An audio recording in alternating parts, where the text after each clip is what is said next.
do have Comrade Bernard Mornah on the line. Good morning to you. It's been quite a while. It cannot be good morning. Yeah. I think for the past days, this has been my response. We are in a national calamity. And so it has been a very sad day. And somehow, the weather tells it. Since this tragedy, the weather has been clumsy. I don't know about where you are, but where I am, it is not even a clear weather. So certainly, the demise of illustrious sons of our nation cannot constitute good.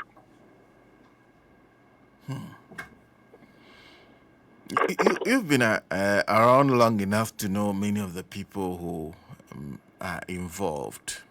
I can mention, because of personal knowledge, I've been in the company of you and Dr. Edward Omani Boama, and you and Comrade Ibrahim Mutala Mohammed. So I can talk about your relationship with the two. How far back does this relationship date? Before I talk about my relationship, this is a national tragedy. Okay. And it's not about how long I know any one of them. The nation is in grief. The 8 people that died, in my opinion, needn't have died at the time they died. Even if they were to die at the time they died. The circumstances of the death, for me, is what is most worrying. After all, every living soul shall taste death.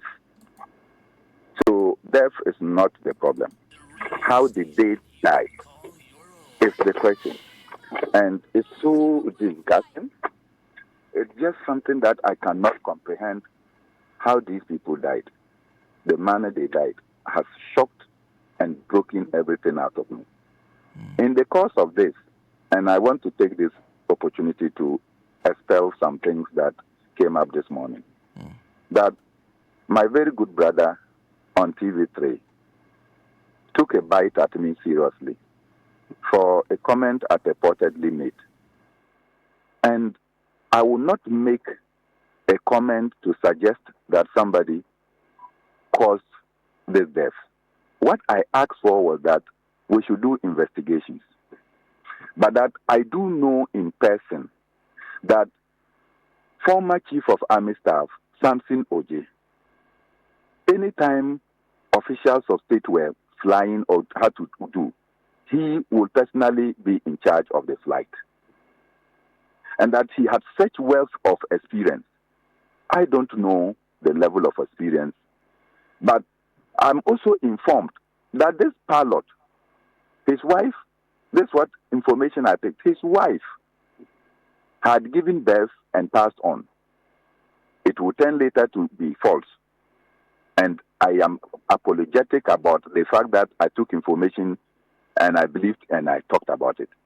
But if a pilot lost his wife, but the child survived just a month ago, he would be traumatized. Why would anybody put him to be in charge of the helicopter? I saw a Facebook post from one Jonathan Syme.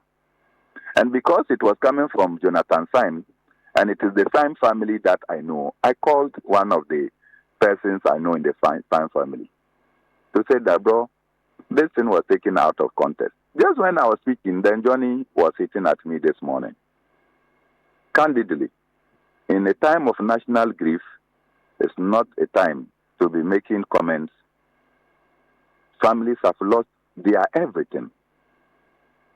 And I'm part of that family.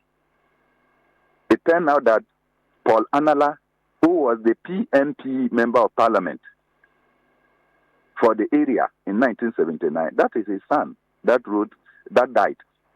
How can I make statements disparaging him? But anybody that feels incensed about it, I have no difficulty in saying, I'm sorry. On that note, let me now come to the comrades that I know so well. I know Mutala. I know Omani Boama. And on your program, on countless occasions, You have hosted us. And I'm sure you remember some of the nice things that we will joke about on your programs. And anytime myself and Murtala meet on shows, I'll remind him that he was a good man, yet he was my kid brother. And he will tell you that I'm only older than him a few months. Is that not it? Yes. Today, I am at pain. I am shattered that somebody who was supposed to meet my son in his office yesterday, yesterday is Thursday. Thursday. Yeah. Yeah, he was supposed to meet my son and his friends at 9:30 a.m. in his office. It was my son who broke the news of his passing. They were broken. Omanibuama, that on Wednesday at 6:45 a.m., I had made a call to. I will later, from a meeting, be told that he is gone and that I cannot speak to him any longer. I cannot hear his voice, let alone seeing him. I am shattered. I am shattered, completely shattered. You see, the nation has lost in these people some of the finest, what I call, nationalists. And I will have no doubt that it is because of their commitment to our nation. That is why John Mama will have so much confidence in them. And for Omani in particular. See, if a president doesn't have trust in you, the president will not ask you to speak for him. So Omani was the Minister of Communications and was also the presidential spokesperson. What it means is that before the president wake up, Omani will have to be with him to know the president's mind and views on issues.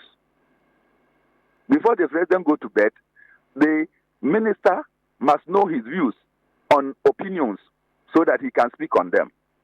If you don't have such trust in somebody, you will not do this. And as a student leader that he was, Mosala, the student leader that he was, and my involvement in the student leadership, particularly when I contested and stood against Omani, and myself, John Kuma, we contested the Nooks presidency and Omani won. Omani still rallied us. I can attest to their high sense of integrity in public service. Within the student leadership, Murtala was SRC president. He rose up to become the All African Students Union president, students president. And he worked with presidents. He worked with President Mugabe. He worked with President Gaddafi, and most of the African leaders. He had such command and influence, not only in Ghana, but in Africa. He distinguished himself. Omani, as National Union President, Union of Ghana Students President, distinguished himself and actually fought a party and a government that he belonged to, then MPP. Fought them that Get Fund must be given its full content, and that the Minister for Finance cannot take Get Fund money and put in consolidated fund and not release them. That is the basis upon which Get Fund monies are fully released to them. I, losing these comrades, I have not slept well for the past days. To be honest, I've not. In fact, they will tell you at home. When I get home, I just go straight to the hall. I don't go to my bedroom. And I lie there on the carpet. So for 2 days continuous, the night before and yesterday, I've been sleeping just in the hall on the carpet. Whether I actually sleep, I don't get it. Death is inevitable, but not the manner. We could avoid the manner in which we die. This one is too much for us to bear. Well, my time is fully spent, but I thank you very much for your time. Thank you. And I guess sorry to all of us. Condolences to everybody, to the families, especially to the friends like Comrade Bernard Mornah, who we just spoke to the many people who remember them in many ways, for many things. for the few that I knew, I remember them for very, very good reasons. Well, this has been a Gold Morning Conversation. I am Senna Nombo. You've heard